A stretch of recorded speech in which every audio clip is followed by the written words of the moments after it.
Hi, what's going on?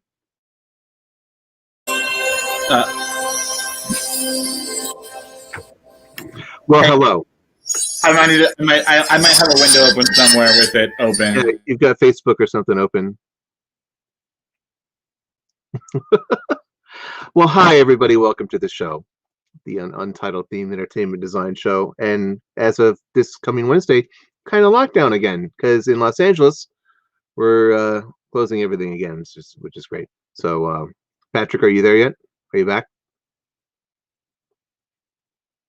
Anyway, well, today's show is going to be really great. We have Kris Kachurak from Jolly Creek back with us, formerly of Scream and Stream. And there he is. Nice man. So what happens is that I have an insane amount of windows open throughout the week because I'm copying and pasting links all over social media and on our Facebook and et cetera, et cetera. And so I have like this random window from like a week ago that has the show open on it, and it only starts like obviously when we're on air. So I'm back. Welcome to the show, everybody out there in TV land. Betty, how are you doing? I turned all the audio off, so I couldn't hear if you said anything before. I welcomed everybody to the show. I described that we're going to have Kris on the show, formerly of Scream and Stream. Now it's Jolly Creek, and he'll be with us shortly. He's driving back to Atlanta, I think he said. Yeah, I'm excited about that. He always does great work, and he's always fun to talk to. And absolutely, and, we're gonna. But thankfully, the vamping gods have blessed us today with the news of our esteemed colleague Joe Rohde announcing his imminent retirement in January of next year, which is huge news. I think not since Tony Baxter retired was there bigger news. It's a big deal. There he is. There's Joe. Joe's on our show. There he is. Please welcome Joe Rohde. No, I'm kidding. Joe Rohde. I think maybe one day we can get Joe on the show. I'd love to have him on the show. He's an incredible person to talk to about literally anything. He knows everything about everything. He'll never cop to that, but he does. He knows everything. Yeah, I mean, super annoying. I don't know where he said it, but he was on some sort of like storytelling, webinar or live, maybe it was like the TEA, and he was like, "Get these 8 books." And so I bought all these books. They're still sitting there. I got to read them, but I read half of one. Good for you. I know I'm not much of a reader. It's not great. Rachel, remind me later. I'll send them to you. If you find it like in a TEA, the Google Joe Rohde book recommendations, it's all about storytelling. Yeah. No, I mean, as mentioned, he's a trailblazer on a lot of things, authentic representation, created, theme, and I want to be very, a lot of people are saying, he's a creative lead on all these experiences, which is huge. It takes, as we know, as theme park insiders, it takes a huge team to make it happen, but he was a creative leader, that, some of the most iconic attractions and experiences. I think he's one of the last true theme park creative auteurs. It's not very often you're going to get, somebody like him to do like an Animal Kingdom where, it's, largely his singular vision that drives everything forward. Right. But that's pretty huge. And so, retiring, I mean, what better timing? Well, he put it so well. It's like, with the slowdown and the layoffs and, everything like that, he said I don't think there's ever going to be a better time to just sort of like sneak away. Yeah.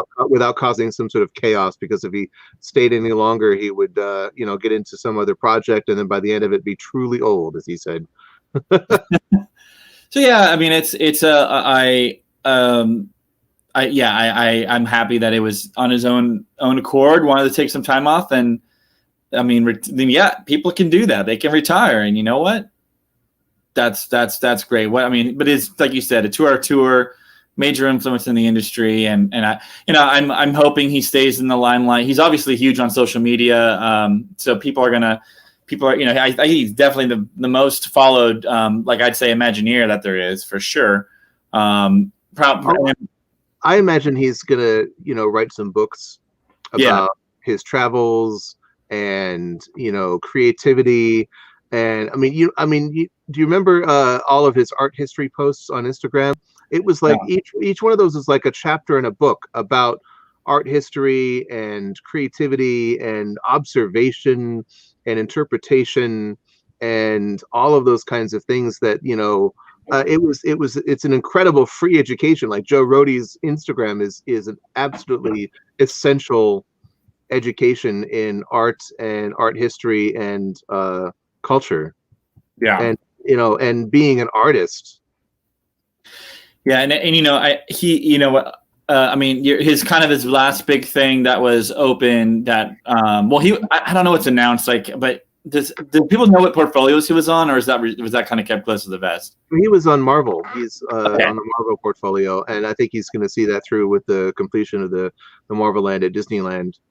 Gotcha. Disneyland's California Adventure. I wasn't sure if that's too inside baseball or whatever but yeah, he was on the Marvel, and then just completed Avatar World, which is a pretty the last big e-ticket that Disney's seen stateside in a while. Well, of course, Rise of the Resistance, that's bad, but but very authentic and a very interesting interpretation. I feel like he laid a lot of groundwork in that area of the park, and so. Animal Kingdom's a lot of fun park. So it's very authentic, and it's. I dare say Animal Kingdom is my favorite Disney park in Florida.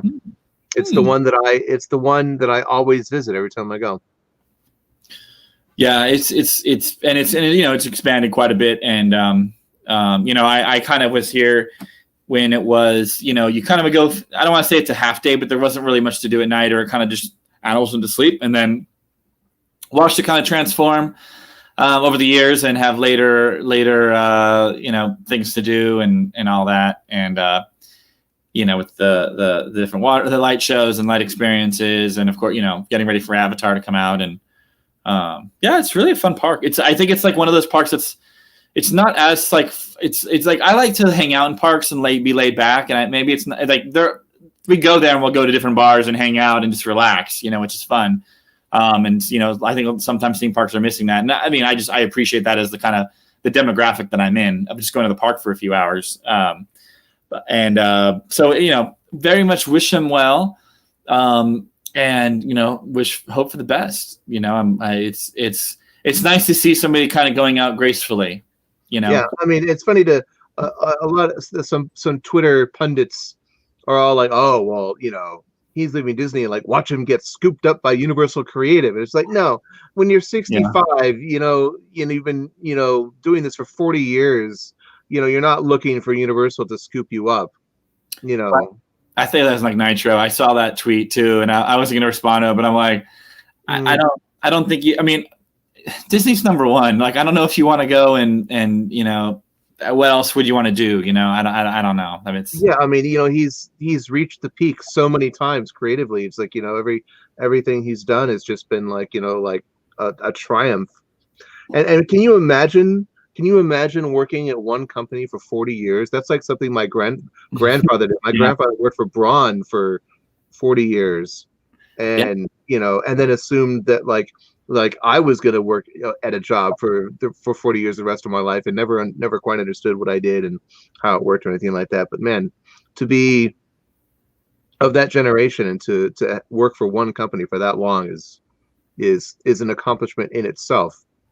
Yeah, he started with Epcot or so, and then worked his way through the years. And I think I'm pretty confident that you can see either him or Rick Rothschild on the Captain EO pre-show video. Like, they're in it, and it's just funny to look back and say like, oh wow, they're in that pre-show.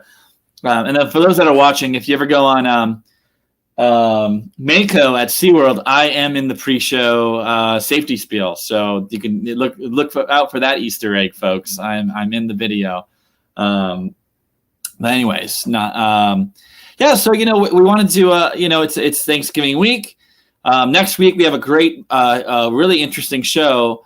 Let's go ahead and let's tease it a little bit. So on the a while back when we were figuring out what we were going to do for the holidays, we know when we were going to switch over from Halloween to Christmas and holiday season, and just like theme parks, we basically did it after November 1st.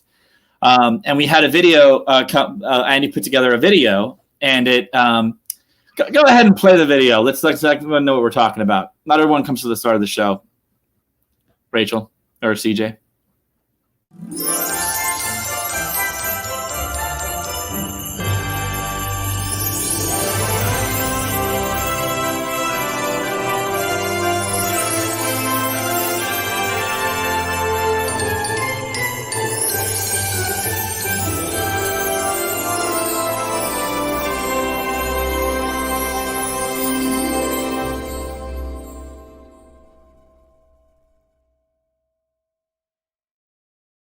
Okay, there we go. It's like, all right. So we have that going back and forth, and I have my inclusion hat on, and I said to Andy, I'm like, well, like we went through there, and it was like really all Santa, and there wasn't, are we being inclusive of other religions or this or that, and we had a discussion about it. We kind of put we reached out to our Cynthia Sharp. And just said, what do you think about this? And and there was other ways of handling it. And what we decided to do was we're going to make this into a show. So next Monday, it's already posted right now. You can go and click over. We're going to be talking about that, like theme parks, themed experiences, religion, religious holidays, and inclusivity.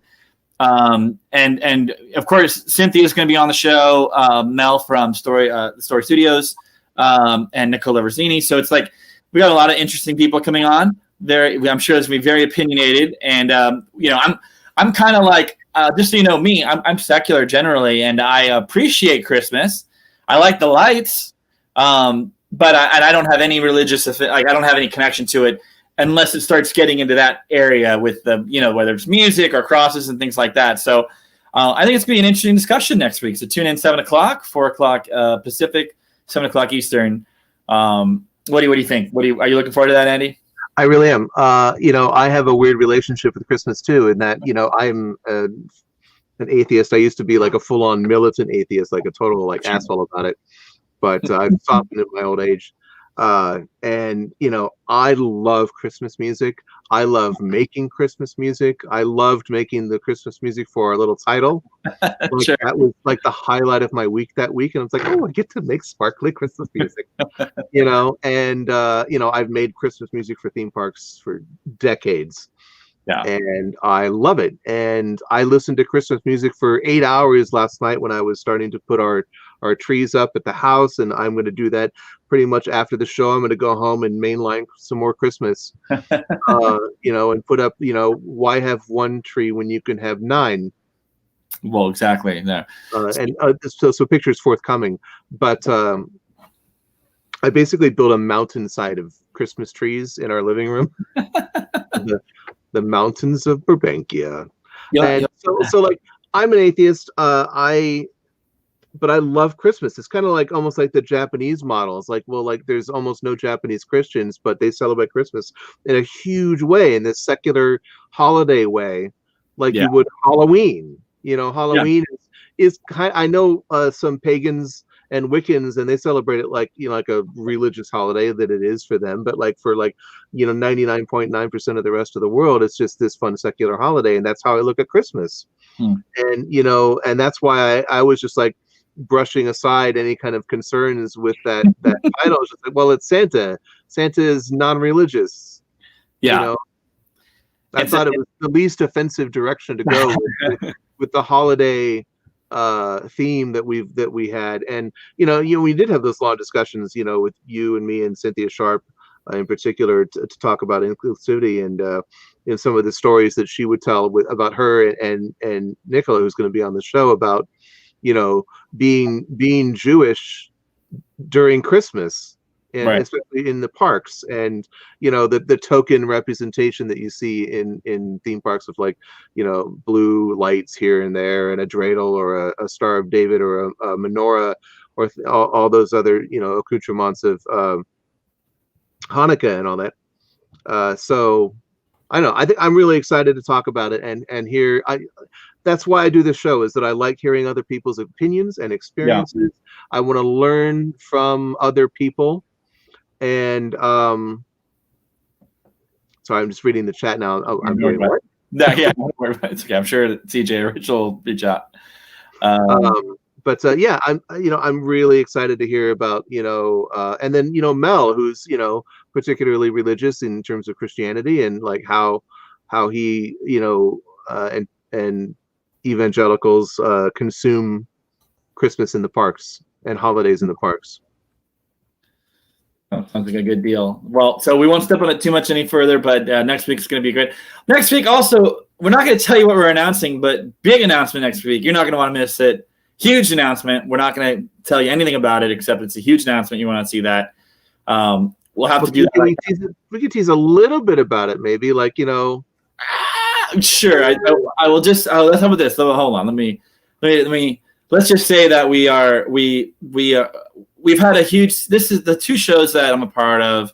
This show is flagship, and the So You're About to Graduate College have been really over 10,000 downloads, all that kind of good, 10,000 views, all that kind of good stuff. And so, I think we're going to be 3 views. We've had maybe 4 or 5 views on the show.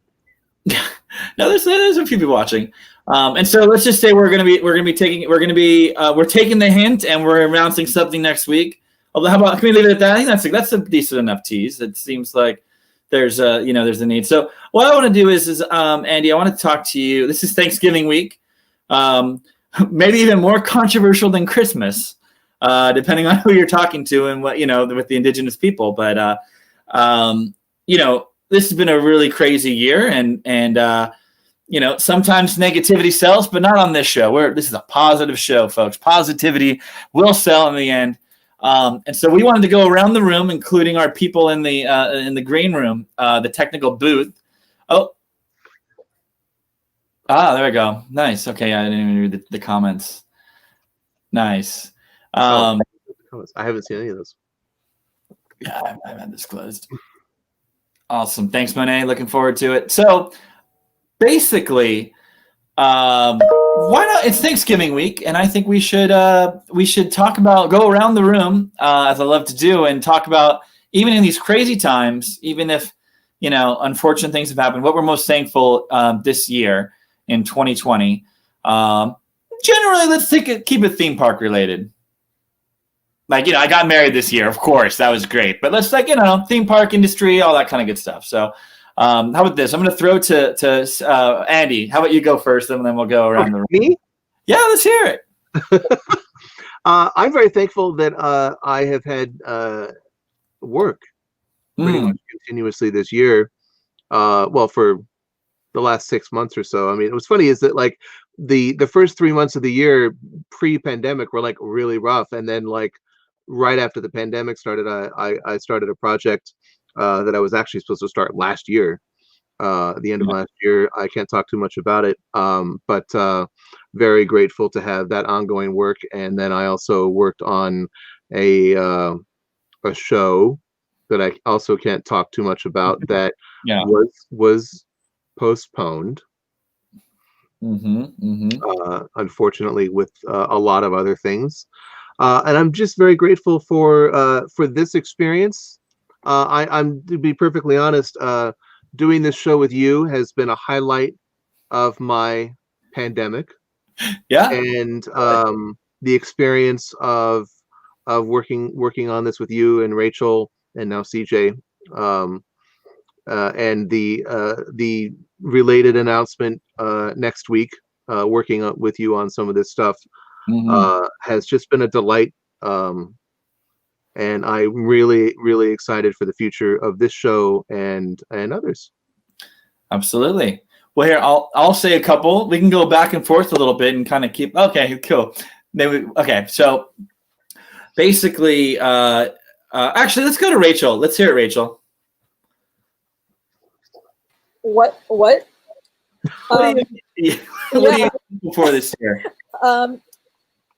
Honestly, this is going to sound terrible, but I don't know I would have gotten this involved in the themed entertainment industry if we weren't for the pandemic and all of the digital events and offerings that the TEA offered. That's how I met Patrick. I met Patrick at a TEA mixer, and just talking to Patrick and then getting involved with these shows. I feel like how I attended TEA events in physical locations back when events happened. I would be really anxious about going to them, and then like if I got up the nerves to go to them or like drive to some like event space in Burbank, I would just feel really nervous. It felt like everybody knew each other. I did not know anybody. And it didn't feel really approachable to talk to anybody. And I just felt very much like a transferring kid who's transferred schools and now has nobody to eat with at lunch. And so I think the digitalization of themed entertainment and being able to connect with more people who aren't necessarily in the LA area, like Patrick, it's been really enlightening, and it really opened up the industry to me, whereas I thought it was really not really open to newcomers before. And now I'm feeling more welcomed by that. So I'm really like my career trajectory has taken off. Like I feel so much more informed about themed entertainment now, especially thanks to shows like this. And then that's like the important deep part. And then the like selfish surface level part is I'm really glad that I got to ride Rise of the Resistance before it shut down in Anaheim. So, you know, that's the two major things that I'm grateful for. That's great.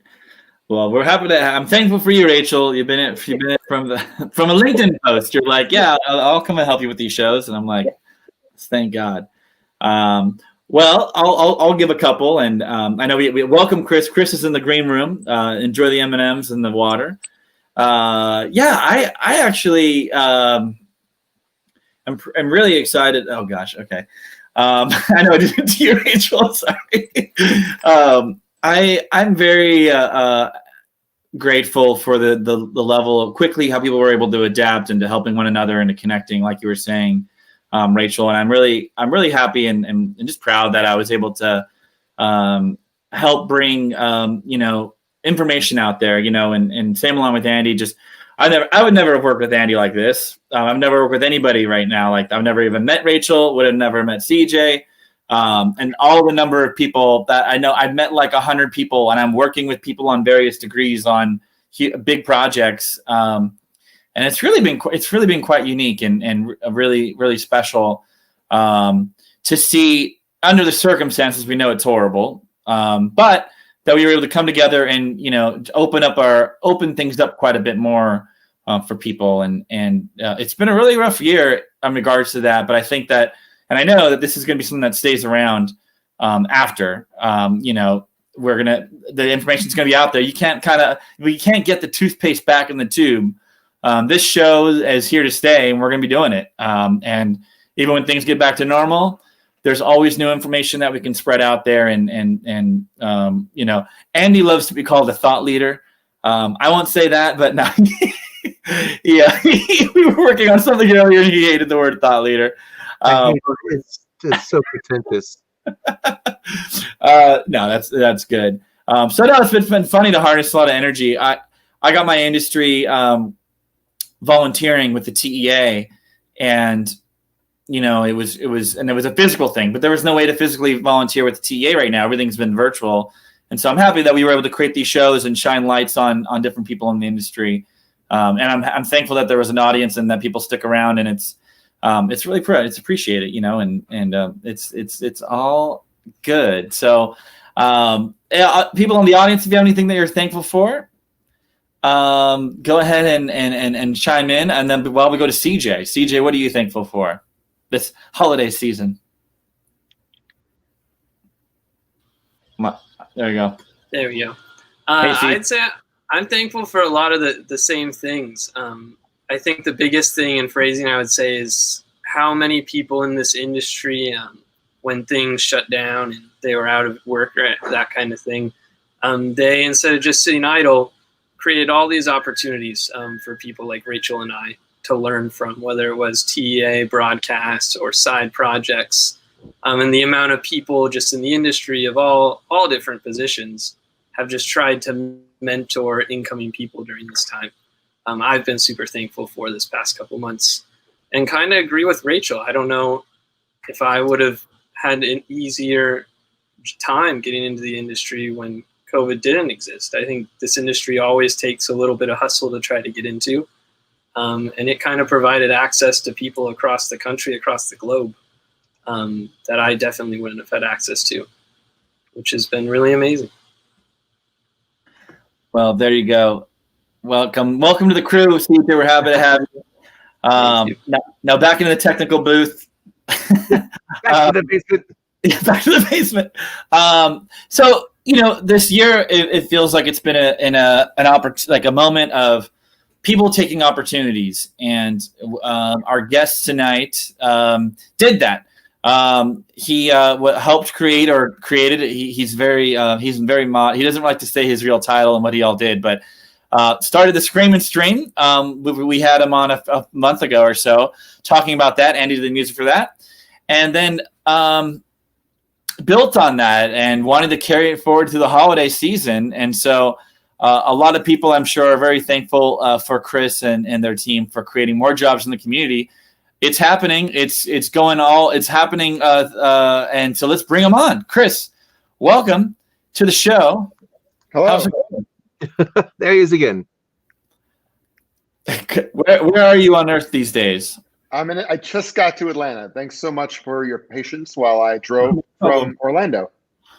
Well, welcome back to Orlando. We're presuming that the Jolly Creek is alive and well, and you're just going back to hang out a little bit for Thanksgiving week. Is that the case? Jolly Creek is alive. We are back on Friday. I believe that's the 27th is our next day back.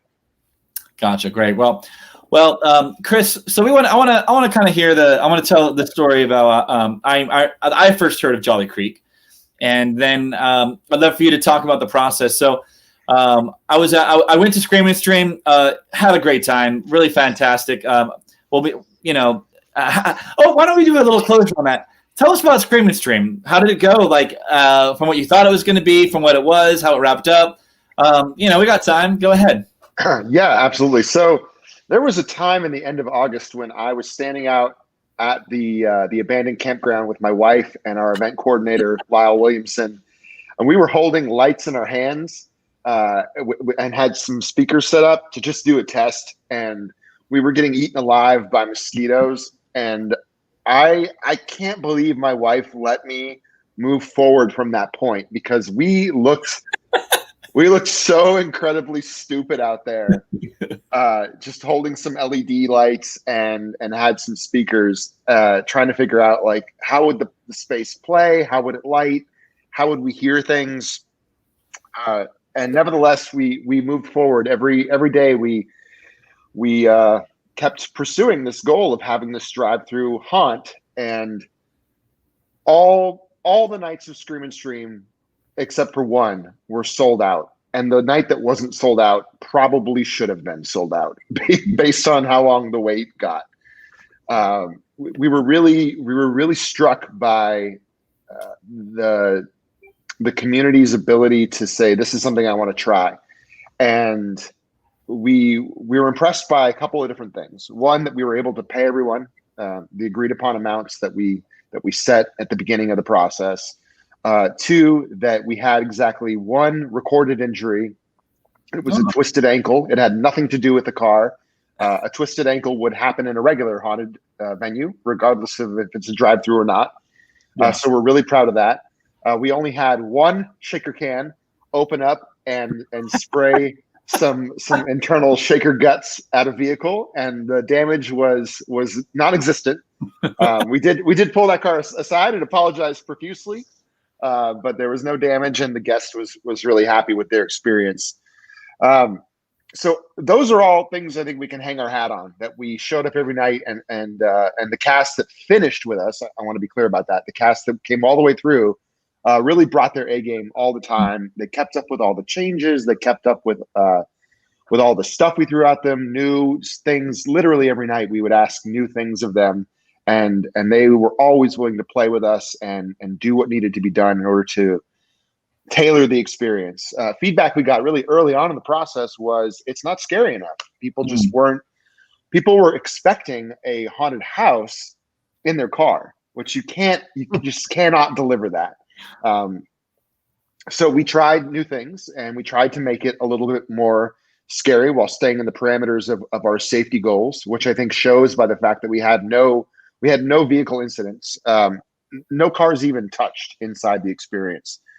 So we're really proud of that. Would we do it again? Yes. Are we going to do it again? I think so. What is the plan for next year? Stay tuned to Spooky Empire on December 12th. We will be announcing the theme then. Oh, boom. All right. Congratulations. That's exciting. Awesome. Yes. Spooky Empire. That's fantastic. Yeah.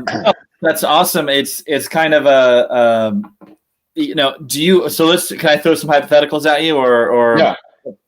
Let's just say we're back to driving is maybe not necessarily needs to be the only way to go through this experience. Are you already thinking about potentially walkthrough experiences in your area? It's quite a big area you have. It is a big area. We want to make it bigger. We want to add road, which is a challenge because grading road is not cheap, and paving road, even with limestone, is not cheap. But we do want to add a little bit of road and change the way that the experience loads and the experience dumps, so that we can have a higher throughput, higher capacity, make a better experience for guests, lower the wait time, and get people a better experience that's longer. Has more immersion, and you don't have to wait quite as long for it. Yeah, no, and I kind of these are the things that everyone has to face with a theme park experience. Same damn thing. It's a capacity, time for money, wait times. I mean, it's all the same thing. I'll say to anybody that is planning to go next year, just pay for the VIP thing, folks. If you can afford, come on, pay for the VIP. You bypass the line. I was that night, like my friends were in line, and we waited in the street line, which was a little extended out, but it's all in good fun, and it was I had a great time. I was exactly what I was expecting in regards to, like, I wasn't not scared. It's like the performers are really fun. They talk to you in the car. They do some things. They do this and that, and my name was in this experience, Chris. Was that a coincidence? It's quite odd. There's a lot of names out there that could have been a part of that. You know what, man? Names are names. You just pick a name and go with it. Where the name comes from. You just gotta roll with it. I'll tell you a funny story. So basically, the main person that all the characters are looking for, his name is Patrick.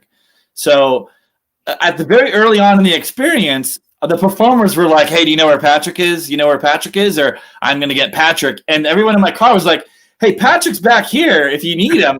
And the performers reacted appropriately to that.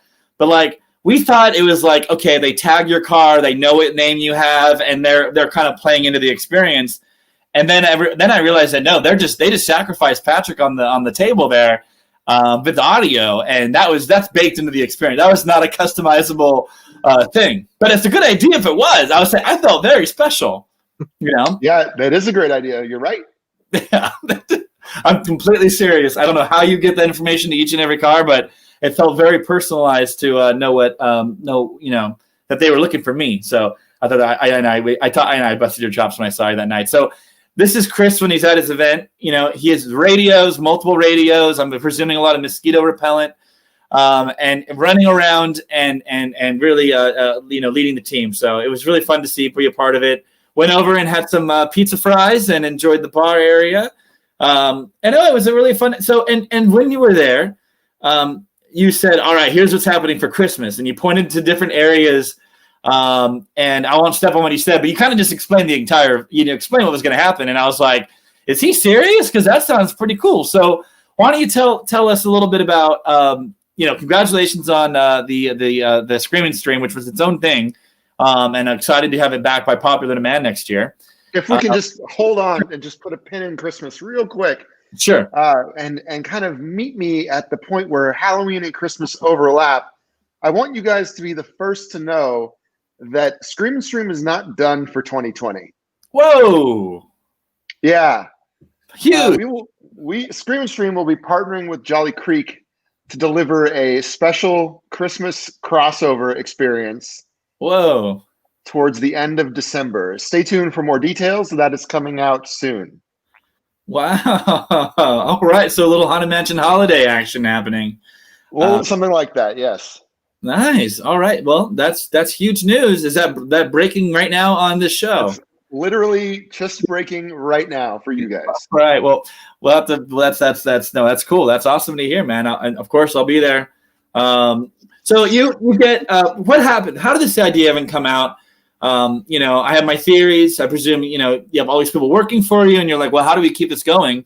Where did Jolly Creek even come out? How did it even happen? I'll just be totally transparent and tell you that one of my favorite theme parks is Knott's Berry Farm. And I love what Knott's does with their Halloween event and their Christmas event. And I love that they call it Knott's Berry Farm normally, and Knott's Scary Farm for Halloween, and Knott's Merry Farm for Christmas. Yeah. So we have this great venue partner called Boggy Creek Airboat Adventures. These guys have been hit really hard by the pandemic. They're following all the rules. They're trying to keep up with the ever-changing safety protocols, and they're trying to run their airboat business. And 5 years ago, they had such a booming airboat business that they needed something for customers to do while they were waiting for their airboat tour. So they built a 12,000 square foot outdoor adventure park. And it's really more like an educational park with a live gator exhibit and a Native American exhibit. And there's a small stage, and there's a pavilion for events. And they do corporate events there. They do weddings there. They've got a lot of great grassy areas. They've got some decor. They've got a gem mining experience, which is really popular with families with younger kids. And this whole build out and this expansion was designed to kind of carry them into the next few decades of high guest occupancy. And then, of course, COVID. So they have this great space that they're not doing anything with. And I thought, can we take the mission of Scream and Stream, which is to keep seasonal events alive in the age of the pandemic, make it safe, have it fall into place with all the safety protocols that are required, and find a way to give live entertainers and performers and other individuals, like operations individuals, a way to stay employed throughout the holiday season. Granted, we're not the biggest company.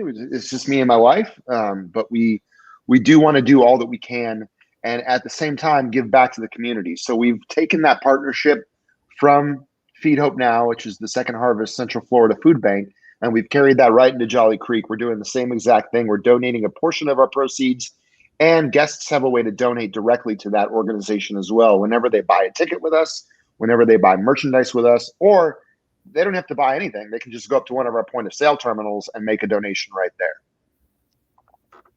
That's great. So that inspired this whole thing. How did you start ideating, and when did you know it was going to happen? When were you like, okay, we should just carry this forward? Well, I think towards the end of Halloween, I knew that we were going to do something for Christmas. I wasn't quite clear on what that was going to be yet, but I knew I wanted it to be safe. I wanted it to be a Christmas event that met Florida. So what's resulted is Christmas meets Florida down in the swamp. It's very homespun. It's very charming.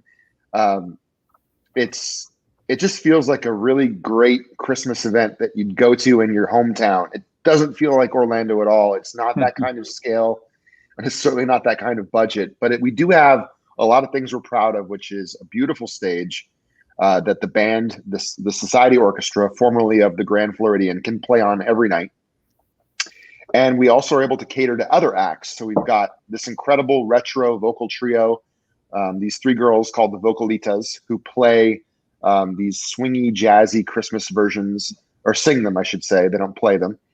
And then we also have the Mistletones, which is an a cappella group who you might recognize from a place like the Frog Choir over at Islands of Adventure.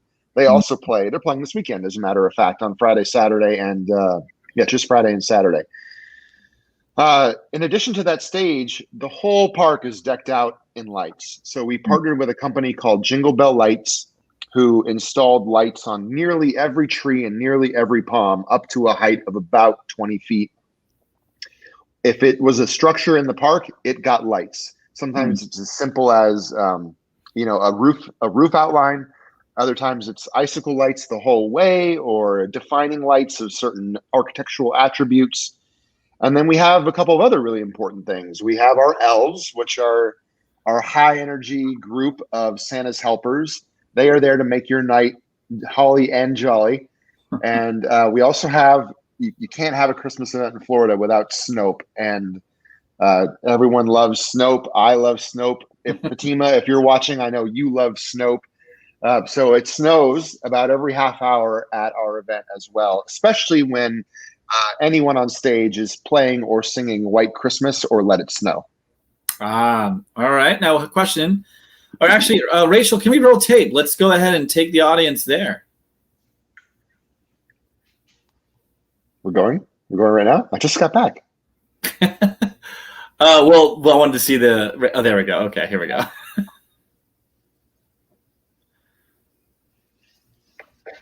Tis the season to be jolly. The Jolly Creek Holiday Festival is now open and features magical outdoor Christmas concerts with Santa, snow, and more. Get your advance tickets now and save.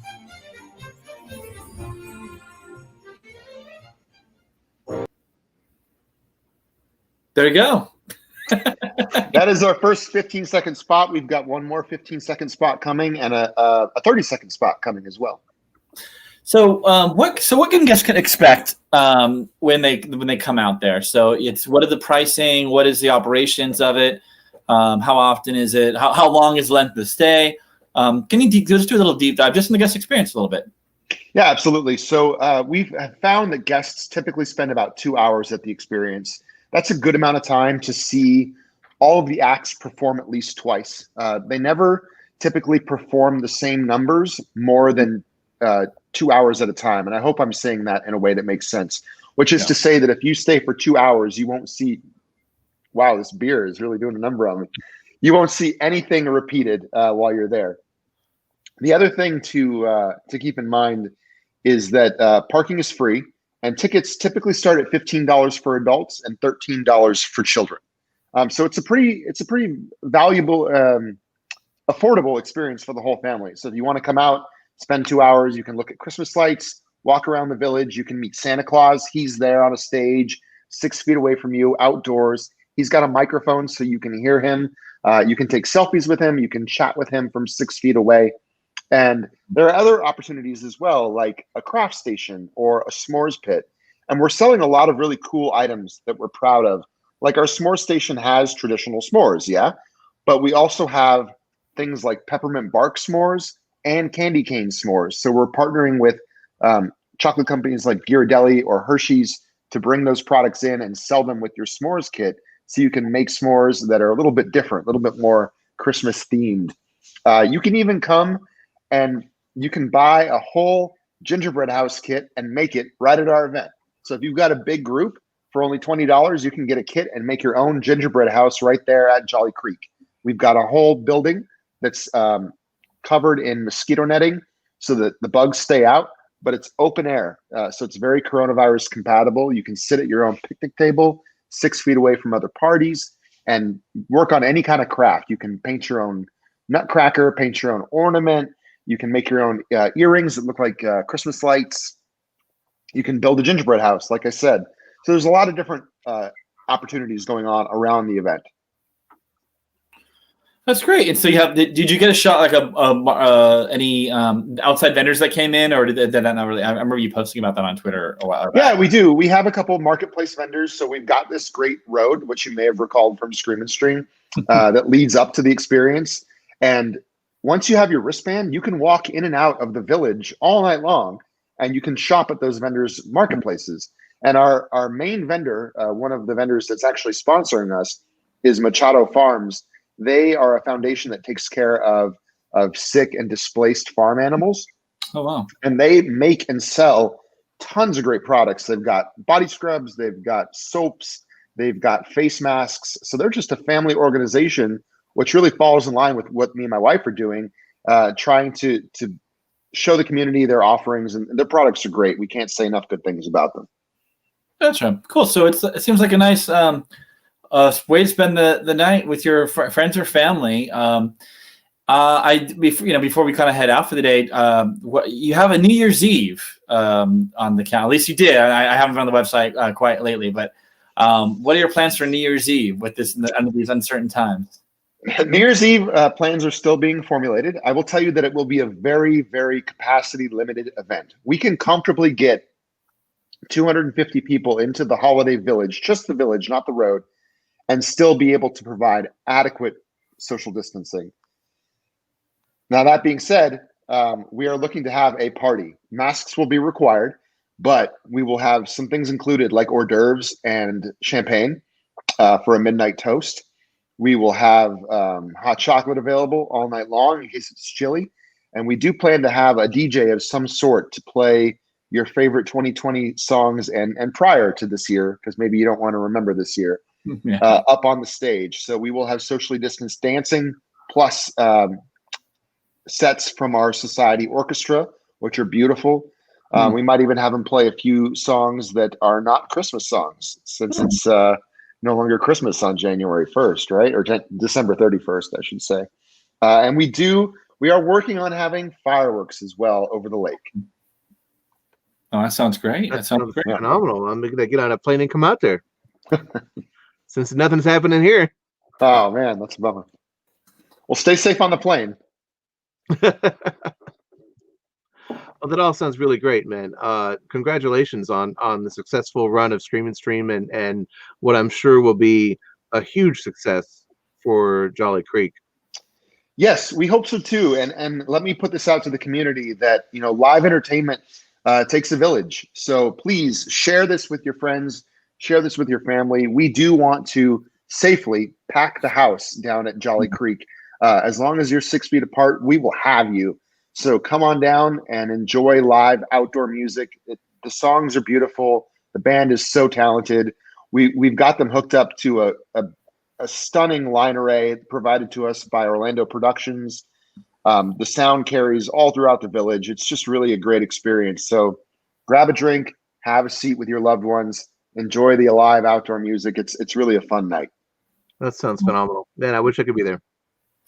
Hey, flights are cheap right now, Andy. That's true. Can I stay with you? Probably. Yeah. You actually legitimately could if you wanted to. I mean, seriously. Kris, we're happy that you're keeping the economic money rolling into Boggy Creek, and that was a good partnership. And look forward to hearing on. So plug it again. Spooky Empire, December. What was mid-December? You're going to be announcing the next stage. Wyndham, Orlando, December 12th and 13th. We will have a booth at Spooky Empire. If you want to come down and see us, we'll have a couple people there roaming around. We'll have Michael Burnett of his makeup and prosthetics organization. If you're not familiar, Michael Burnett is a haunt legend. He does work for Halloween Horror Nights and has in the past done work for horror movies. We're also going to have Lindsay Phillips on site. Lindsay was one of our lead creative designers for Scream and Stream. She comes to us from SCAD, and she's a very talented young lady who's going to be working with us on Scream and Stream 2021. And possibly this other Christmas crossover event happening very soon. This is literally happening in real time as I'm getting messages about it right now on my phone. Exciting. Getting the band back together again. Yeah, we're making a sequel. We're doing a sequel. No, that's exciting. So yeah, Spooky. I kind of like Googled Spooky Empire. So that's like a pop-up, a smaller conference and at the Wyndham. Cool. Well, Kris, thanks for coming on and sharing a little bit about your latest venture. And we're looking forward to like the Flag Day version of it, and then the Easter version of it, and then the Secretaries. They just keep going with it. Keep going. Arbor Day and Columbus. Well, Easter could. I mean, Easter's around the corner. You got Valentine's Day. There is a spring event in the works as well, but I can't really talk about that. Okay, I figured, dude. Why not? I mean, are you any plans to relocate to Orlando? Or are you going to be commuting on Delta Airlines every day? I'm commuting in my car. Yeah, a lot more affordable, and I can carry more audiovisual gear in it than I can on the plane. How long is the drive from Atlanta to Orlando? It's a solid 6 hours and 18 minutes door to door. Whew. And unless you hit traffic, and then in Atlanta, that's the rough part. That's true. Well, so Kris, thanks for coming on. We're happy to support your local endeavors. It's always fantastic to have you to do that. So with that, next week, big show. We're breaking down religion. and theme parks. Excited for that one. Join us, folks. Share the show. Go to jollycreek.com. Like them on Facebook, Twitter, Instagram, I presume you have. And we'll be back. Have a great Thanksgiving. If it's possible, please try to social distance, folks. Vaccine's not going to be a magic bullet. We're going to need everything we can to keep people separated. And you can still have fun, folks. You can still have fun. You can go to Jolly Creek, social distance, and still have fun. We had a great time at Scream and Stream, and I expect no less over at the Jolly Creek. So bye for now. Andy, any parting words? I just want to thank Kris for coming on again and for making it happen. And look forward to seeing pictures and video and stories and all of that all over the internet in the coming weeks. All right. Bye, everybody.